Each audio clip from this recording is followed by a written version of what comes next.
Bueno, vamos a hacer un mini breve repaso, a ver si recuerdan qué es lo que vimos hace 2 semanas atrás. Ahí les dejé una imagen para ver si pueden recordar. Están los datos de la imagen. De Fernando Fader. ¿Y qué cosas trabajamos de Fernando Fader? Lo importante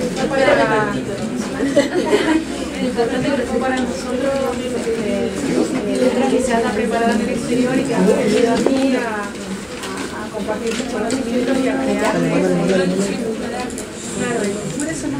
Sí, no me acuerdo. Y trajo el impresionismo francés y lo adaptó a una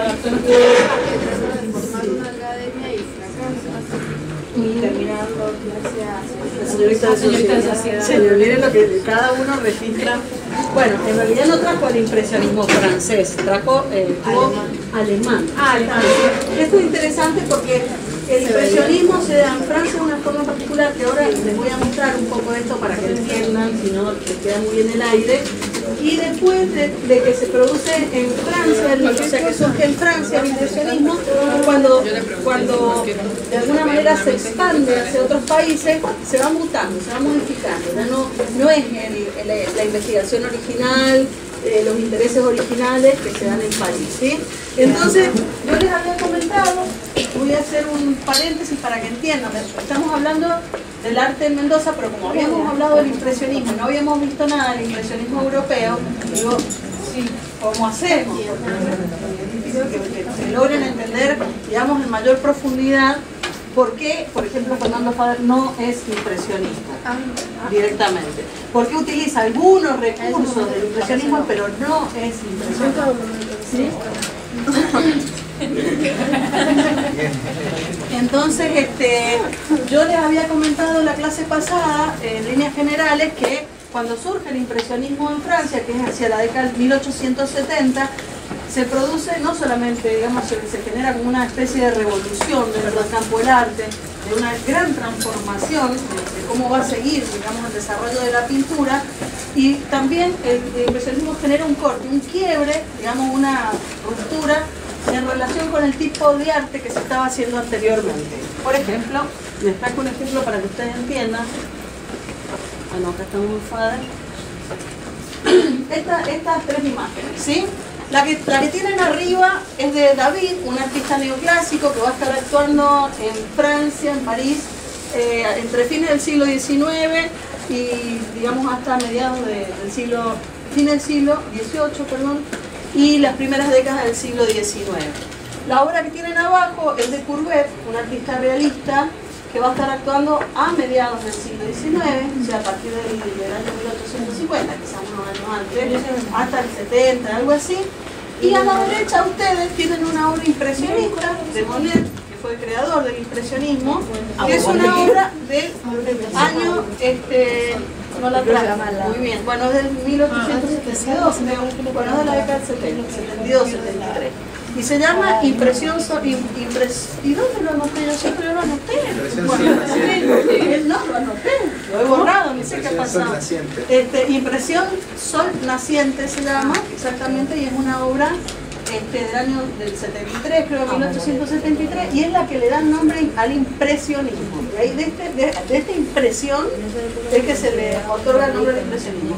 Ahora, si ustedes miran estas 3 imágenes, estas 3 pinturas, ¿qué pueden decir, por ejemplo, de estas que tienen a la izquierda, formalmente, ¿no? Respecto a lo que ven, qué les parece la resolución de colores, todo lo que puedan decir en relación con la obra de la derecha, que es impresionista? Levanten la mano y hablemos de uno, que imagino que no se van a golpear, pero bueno. Sí, fuerte para que escuchen todos. Sí. Los de la izquierda básicamente son como más detallistas, y el de la derecha básicamente se alejan todos, las bases se aleja a los bellos así. Bueno, más detallista dice mimético, dijiste la palabra. Mimético, ¿conocen el término mimético? De mimesis, imitación de la naturaleza. Es más mimético, exactamente, se parece más a las formas que nosotros comprendemos de la naturaleza. es más detallista. ¿Cómo podríamos ampliar la idea esta de que es más detallista? Tienen diferentes técnicas. Técnicas, los dos son óleos sobre lienzo. Sí, pero el pincelado también.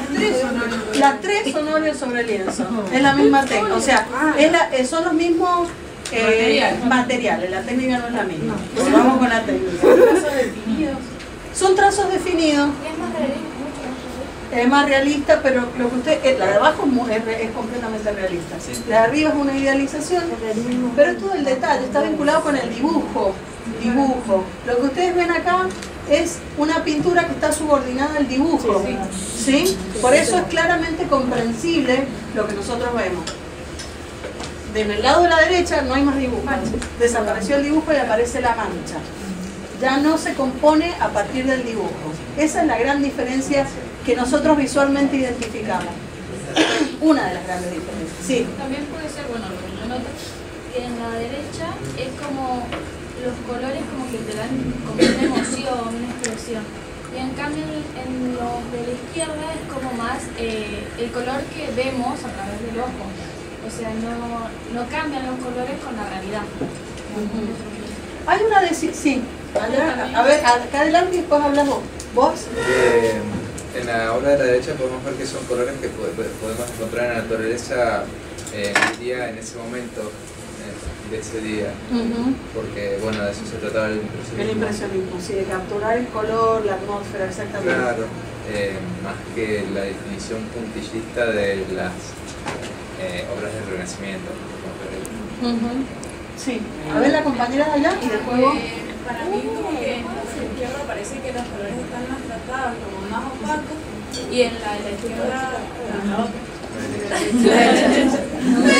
Parece como que estuvieran sacados del pomo directamente los colores y son más brillantes. Sí, Y es más diseño interior que los colores. Sí, también. El impresionista requiere de más esfuerzo a la vista para ser entendido, en cambio el otro se distingue fácil. Muy fácilmente, exactamente, porque el dibujo predomina. Esto que de que se entiende fácilmente es porque acá hay un predominio del dibujo o el dibujo como el carril de la vista. Eso en primer lugar. Allá desaparece el dibujo, fíjense que prácticamente es una obra abstracta. Nosotros identificamos en líneas generales que hay una luna, un sol, un barquillo y agua. Ahora bien, pero también hay otra cuestión que creo yo que se las introduje la última clase que les di, que fue hace 2 semanas, que está relacionado con la técnica, la forma de utilizar el color, ¿sí? Porque de este lado, ustedes ven que la pintura es oscura, ¿sí? Y del lado derecho ustedes la pintura es absolutamente lumínica. ¿Cómo piensan que pasa esto? O sea, si ustedes fueran pintores, ¿qué ocurre acá? ¿Qué ocurre allá? ¿Cómo se está utilizando la pintura? Sí, pero digo el hecho, la pintura, el pintar, el mezclar colores, el poner colores en el lienzo. ¿Qué está pasando? ¿Qué decisiones toman en ese momento? Una es con mucho tiempo y la otra está preparada en una paleta, pienso que aquel los colores preparados en una paleta y tal vez aquel no lo sé, tal vez me da la impresión como que allí mezclan los colores y la paleta se demora. Todo eso pasa, sí, ahí cualquiera de los dos, uno bueno, primero y el otro lo que yo después. me refiero es que parece más que en los realistas se piensa en definir las cosas a través de la sombra que se le dan y por eso como que se da más oscuro. Y en el otro parece como que se define más por, o sea, la figura como al no tener que darle tanto el detalle, se puede, no sé cómo está como atado a la sombra. También. En las obras de la izquierda podemos ver que los colores y la paleta de los colores, la composición en sí de los claros oscuros, intentan evocar una historia, contarnos una historia y crear una atmósfera en base de eso. En cambio, cuando vemos en la de derecha es una composición pensada, y también ciertamente abstracta, pero con el fin de, no de contarnos una historia, sino de transmitirnos una sensación del momento, como si estuviésemos viendo el escenario. Allá atrás, sí, es correcto. ¿Vos me levantaste la mano de El negro de la derecha está hecho directamente al aire libre, rápido, para plasmar lo que se ve, y el otro está hecho en un estudio formal. Exactamente. Sí, allá de camisa Yo celeste. observo como la dimensionalidad, o sea, como que en el otro, bueno, en esas imágenes se nota como profundidad en la imagen, como que el otro es un plano.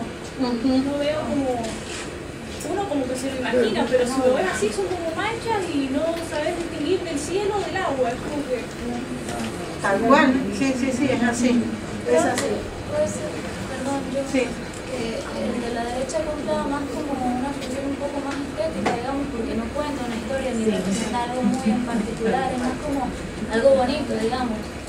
Es lo que yo pienso. Sí, pero no pasa por lo bonito, porque en realidad si tuviéramos que hablar de lo bello, lo bonito, lo que se entendía bonito es lo primero. La primera imagen, que era neoclásica, que recuperaba los valores digamos, de Grecia y Roma. Pero sí, pero está bien. O sea, porque es más estético para nosotros por el uso de colores, te vamos a explicar, porque para nuestros ojos es un desafío más interesante. Sí, alguien es como más expresivo, porque quiere para mí transmitir como una emoción con tanta paleta colorida, digamos. Bueno, el tema es que a nivel técnico, a nivel de uso del color, las dos imágenes de la izquierda, y de hecho se parecen, a pesar de que una es del neoclasicismo y el otro del realismo, es que se está resuelto a partir, yo se lo expliqué, del claroscuro, ¿sí? Del uso del color en mezcla de claroscuro. ¿Alguien conoce lo que estoy diciendo? ¿Cómo alguien es pintor acá? ¿Con negro o con blanco? Exactamente. El color base, o sea amarillo, rojo, naranja, aplicando negro o blanco, y entonces a partir de ahí se da mayor luz o mayor sombra. Por eso nosotros acá vemos predominio de oscuro y blancos así, pero no colores brillantes como allá, porque están matados con negro, por ejemplo, o están mezclados con negro. El impresionismo lo que intenta es eliminar el negro, por eso lo que nosotros vemos en impresión San Naciente es no uso de negro y no uso de blanco, ¿sí?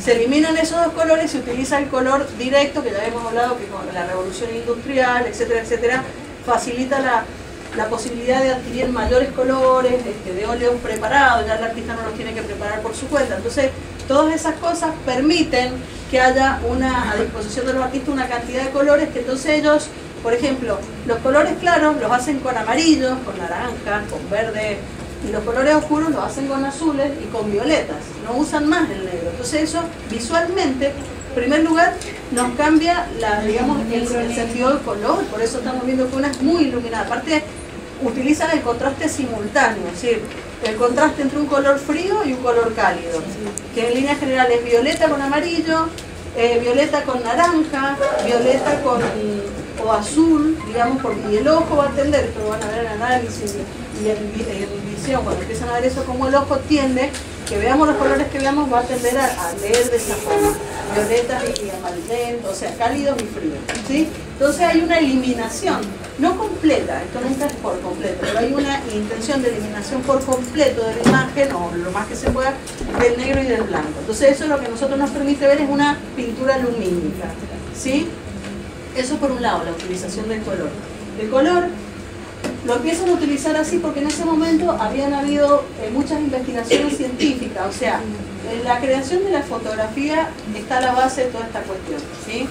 La fotografía, la invención de la cámara fotográfica, la fotografía es digamos, un acontecimiento de la década, creo que en 1827, por ahí, del 1820 y tal, la década del 20. Cuando aparece la fotografía empiezan a haber muchísimas, ya habían habido, pero se incrementan muchas investigaciones sobre óptica, ¿sí?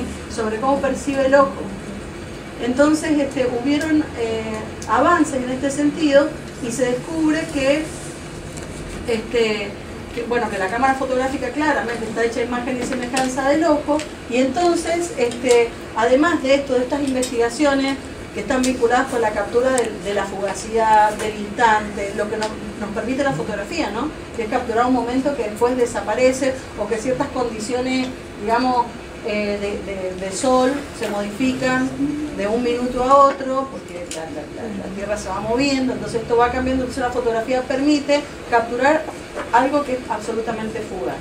Este interés pasa a la pintura, y el impresionismo empieza a dar cuenta de eso, por eso algunos mencionaron es una pintura al aire libre, es una pintura que se hace directamente, no es una pintura de taller, no se hacen bocetos, el artista sale directamente porque esto también lo posibilita los avances industriales, con los bastidores que ya los compraban hechos, no tenían que hacer ellos, con los pomos de óleo que ya los compraban hechos, no tenían que hacer ellos, entonces se paraban frente a cualquier motivo que les interesara, y como justamente los motivos se modifican de minuto a minuto por acción del sol, de la luz, etcétera, etcétera, era importante capturarlo rápidamente a esto.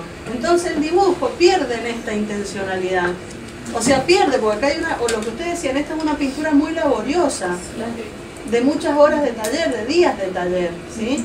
Aquella pintura es una pintura rápida, muy rápida. Entonces ahí es donde gana la mancha y pierde el dibujo, ¿sí?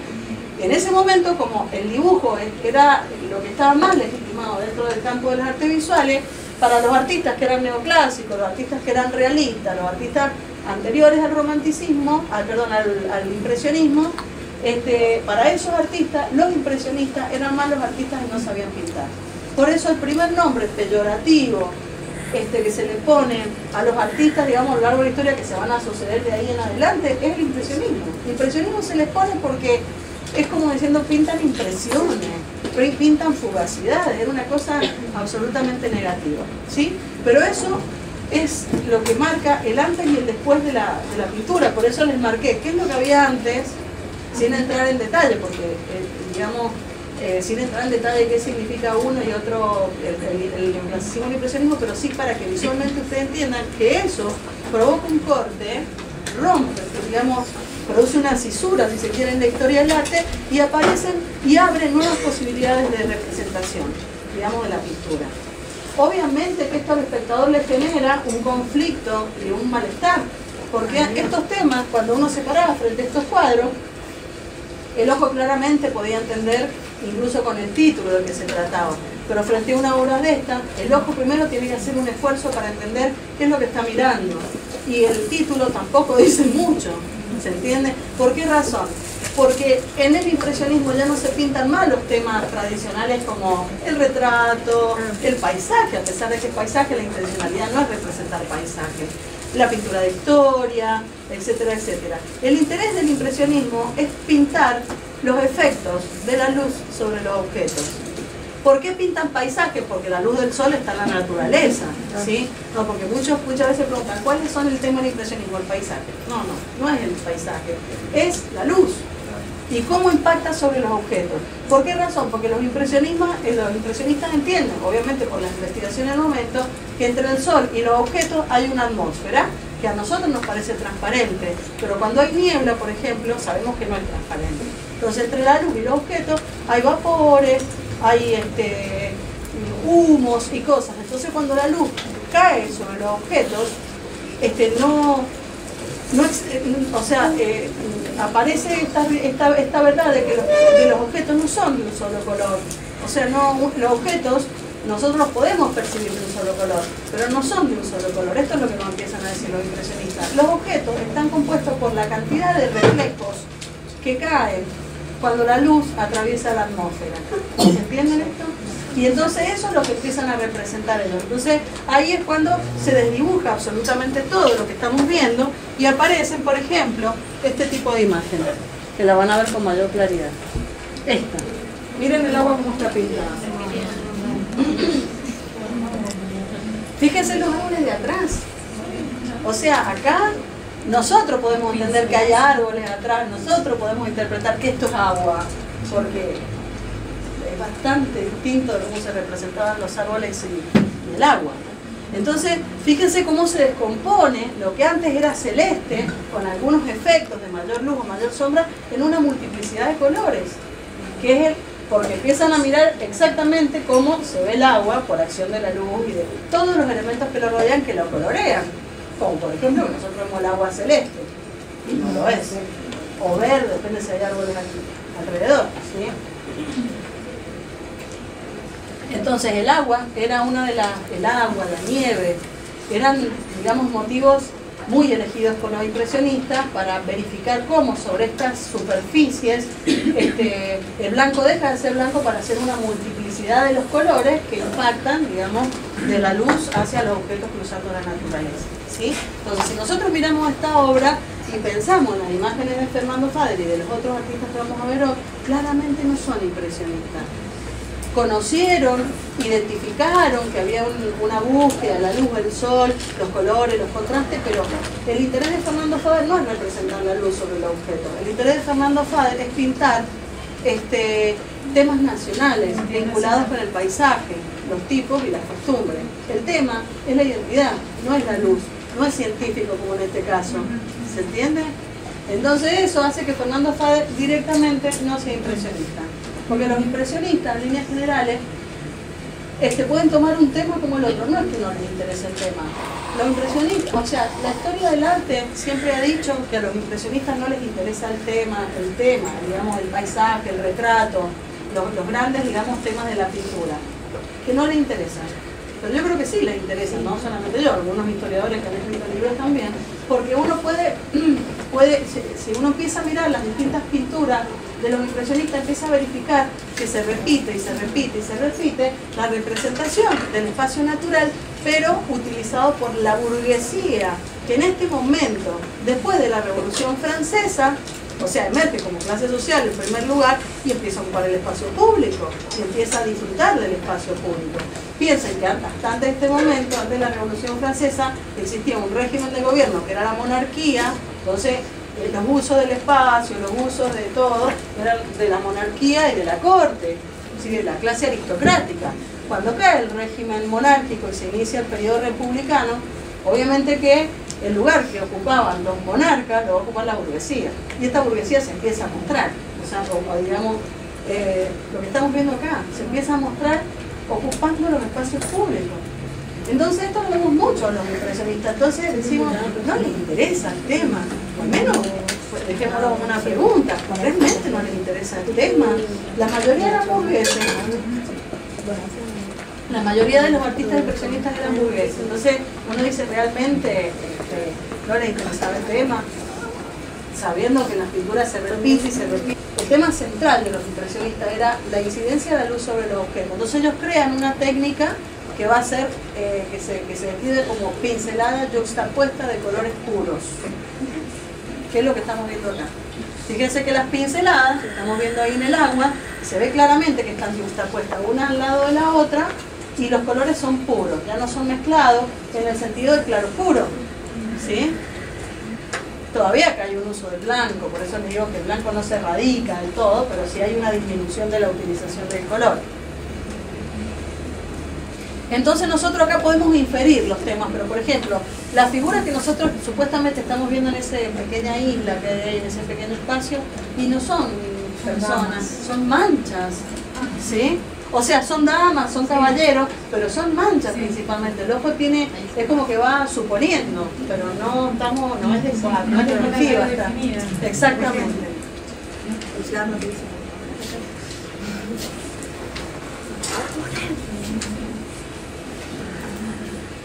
Bueno, ahí tienen otro ejemplo, también de Monet, que fíjense que se vuelve a repetir en el agua, se ve con mayor claridad hacia la derecha de ustedes, esto de las pinceladas juxtapuestas de colores puros, ¿sí? También vayan mirando técnica, porque veo que están fascinados para cuando van a taller, dan que hacer los trabajos libres. Fíjense las casas y los árboles, ese pequeño espacio de la derecha de ustedes, es un mancherío eso. Acá hay otras cosas que tienen que ver con la geometría del espacio, ¿no? Que se rompe esta idea de la perspectiva profunda y aparece un espacio que está acá delimitado por una, fíjense, primero es un cuadrado, no es un rectángulo áureo, el marco de encierro, ¿no? Sí.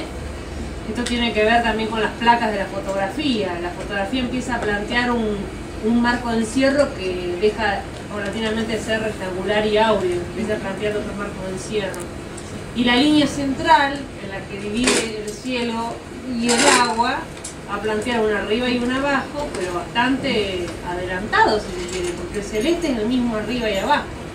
Entonces la preocupación por el espacio profundo va a ceder a la cuestión de cómo va a armarse el orden de dominancias del color acá, ¿no? Eso es evidente. Y si hay una preocupación por el espacio, va a tener que ver con otros aspectos que va a tener que ver con la atmósfera.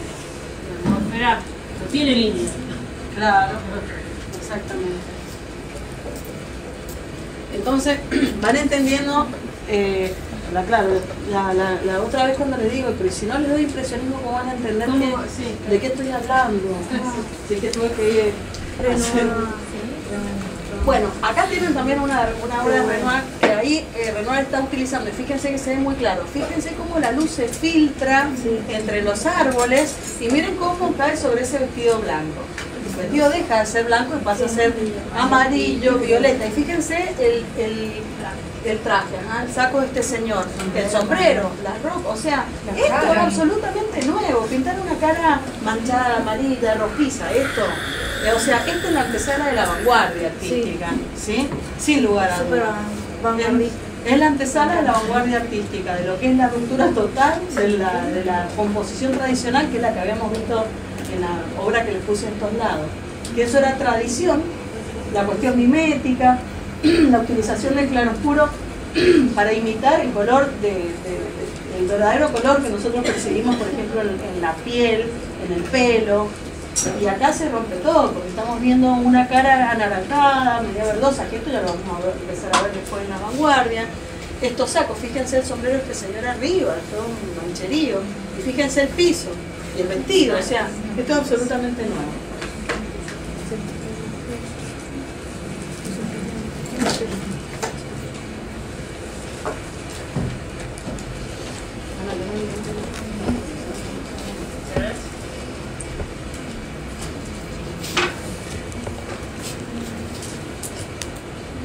Bueno, una obra de Pizarro, acá, genial. Pizarro y muchos de los artistas impresionistas hacían, por ejemplo, tomaban un motivo y lo pintaban en distintas horas del día, ¿sí? Que Fernando Foguet también lo hizo una obra que se llamaba La vida de un día, y entonces tomaba un motivo que era una iglesia y lo pintaba en la mañana, en la tarde, al atardecer, para ver justamente este efecto de cómo la luz cae sobre el objeto, cómo lo dibuja, cómo se percibe el objeto con distinta iluminación, ¿sí? Entonces Pizarro también lo hizo con este motivo, Monet también lo hizo con distintos motivos, con una iglesia, con la iglesia de antes de que se... ¿Dónde está pintando ahí Pizarro?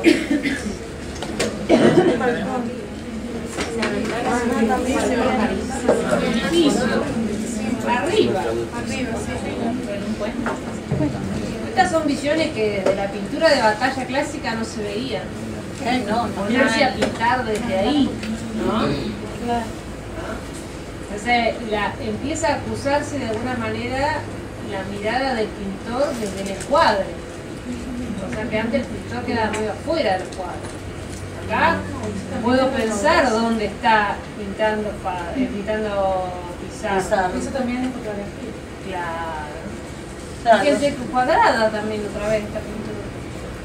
Y tiene desplazado ese centro, ¿no? Es extraño, la curva que se hace. Sí, la otra cosa que también es derivada de la fotografía es cómo se empiezan a cortar las imágenes. Creo que vos lo dijiste, en cualquier lugar, no se respeta tanto como pasaba en general en la pintura tradicional de cerrar una figura, hacer el recorte por acá, cortan la figura a la mitad, cortan el encuadre. Exactamente, el encuadre se modifica. Ahora fíjense, toda esta pared, la de la derecha, si nosotros no vemos la calle, no podríamos nosotros ni siquiera sospechar que esos son edificios, una pared. O sea, estas lecturas se pueden hacer en relación con las otras cosas, la pared en relación con la calle, con los autos, con el cielo. Si no, cuesta mucho identificar qué es lo que estamos viendo.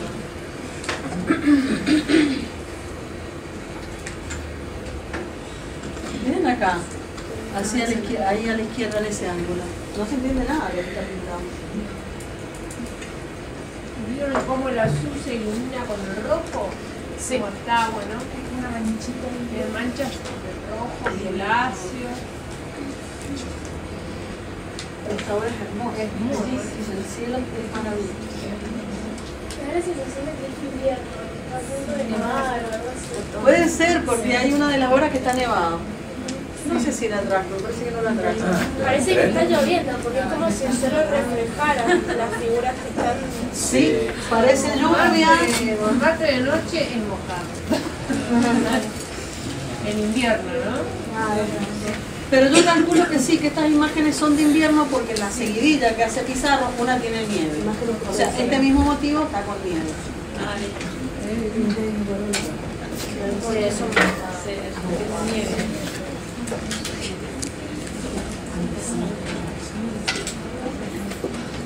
Este Renoir, fíjense lo mismo, miren cómo está resuelto la parte de atrás de la mujer que no se identifica absolutamente nada. Claramente está como entre plantas, vegetales, cosas así, pero no podemos identificar. Y fíjense la carnación también. Ha perdido el rosado que como se representaban los cuerpos y aparece absolutamente manchado de oscuros, claro, más, es completamente novedoso el tratamiento de la superficie. Acuérdense que la técnica es pincelada juxtapuesta de colores puros. En este caso Renoir no respeta tanto el color puro porque él genera un rosado para el cuerpo, ¿lo ven? Que eso es más, digamos, de base más del claroscuro. Pero sobre esa, porque Renoir era más clasicista, después termina de hacer esto y se vuelve, o sea, le interesa pintar cuerpos de mujeres, entonces hace como una pasadita por el impresionismo y después se vuelve a hacer una pintura un poquito más clásica en ese sentido, en la cuestión mimética. Pero bueno, acá también fíjense cómo la carnación se modifica por completo. Y es porque así va respetado bastante el color local, que si no, el cuerpo cuando veamos el fauvismo está en color naranja, directamente, o verde. Entonces, volvemos a Fader. Abruptamente volvemos a Fader. Preguntas, dudas, ¿te faltó algo importante? No, básicamente lo básico está. Ya les voy a subir un texto al Dropbox también del impresionismo y les voy a cambiar, por lo que hayan bajado el PowerPoint, les voy a cambiar el PowerPoint que tenía por porque lo modifiqué para el impresionismo. O le dejo los dos, le pongo los dos. Bueno, entonces, en vista de lo que es un artista impresionista como Monet, que es el que tenemos a la derecha, y un artista que utiliza elementos del impresionismo como Fader, que es el que tenemos a la izquierda. ¿Qué cambios ven en la imagen? ¿Qué es lo que podemos marcar como diferencias? Y también como semejanzas. El tema del dibujo principalmente, sí. O sea, en la de Fader, aparte, también es más fácil distinguir la forma. Por el dibujo. Y la otra también hay mucho uso de negro. Exactamente. El interés por, claro, también por identificación del lugar, porque sepamos qué es.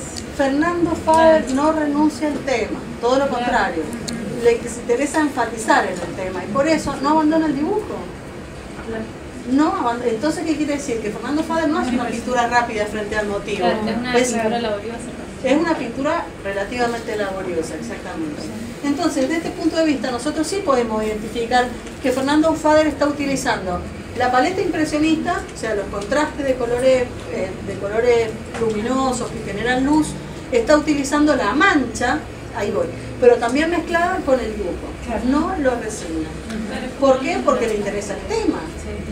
Sí, ahí. ¿A qué movimiento pertenecía Fader? Fernando Fader no puede, o sea, esa es una de las grandes cosas que nosotros tenemos que hablar y esto va a ser una característica y una constante del arte argentino, mendocino, argentino, y es que no podemos inscribir a ningún artista dentro de ningún movimiento puro.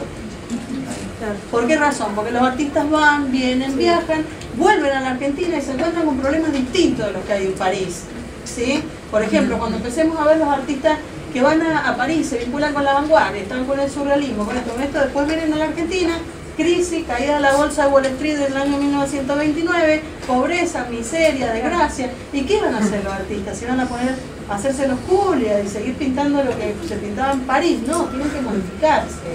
Entonces, lo que allá, por ejemplo, era algo que no les interesaba el tema, acá sí va a interesar el tema, siempre va a interesar el tema. O sea, no es que siempre, pero una constante del arte argentino es que nunca se abandona el tema, porque el tema es central.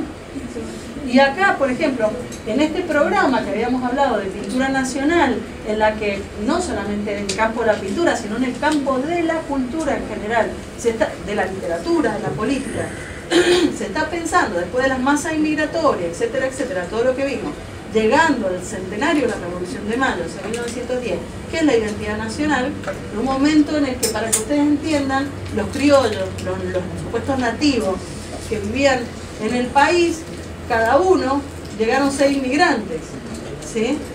Entonces se desdibuja por completo lo que era la identidad. Y ese pasa a ser el problema central. Y ahí viene la gran pregunta que estuvimos trabajando en las clases anteriores. ¿Quiénes somos? ¿Qué es la identidad nacional? ¿Cómo podemos redefinir, reconstituir nuestra identidad de criollos? Entonces, la respuesta que se da desde distintos ámbitos culturales, de la literatura, del arte, sobre todo de la literatura y del arte, es la identidad se encuentra en el interior del país, en el paisaje, en el campo, ¿sí? Que hasta el día de hoy un poco se conserva esa idea. Se utiliza eso para manipulado también. Sí, claro. Como un sentido político. Se utiliza con un sentido político que además tiene muchos cruces, tiene muchísimos cruces, ya lo vamos a ir, cuando vayamos viendo otros temas, vamos a poder ir enriqueciendo todos los análisis. Pero por ejemplo, nosotros si pensamos que esta obra es del 18, ¿sí? Y la campaña del desierto termina, que eso lo habíamos hablado un poco, ¿no? Hacia el año 1890 concluye la campaña del desierto, no recuerdo bien la fecha, pero para ubicarnos, la campaña del desierto, ¿alguien sabe cuáles fueron por lo menos las consecuencias? Además del genocidio de los nativos, que es lo peor. Claro, aparece la propiedad privada, la tierra, la propiedad privada. ¿Qué es lo que yo siempre les digo que estas obras, las obras del programa de la pintura nacional, empiezan a dar cuenta? Porque no es el paisaje que van a pintar, por ejemplo, que ya lo vamos a ver, los pintores viajeros, los que llegan aquí del siglo XVIII, que vienen acá a descubrir América desde las imágenes, que van a hacer la vasta naturaleza silvestre, indómita, sublime, como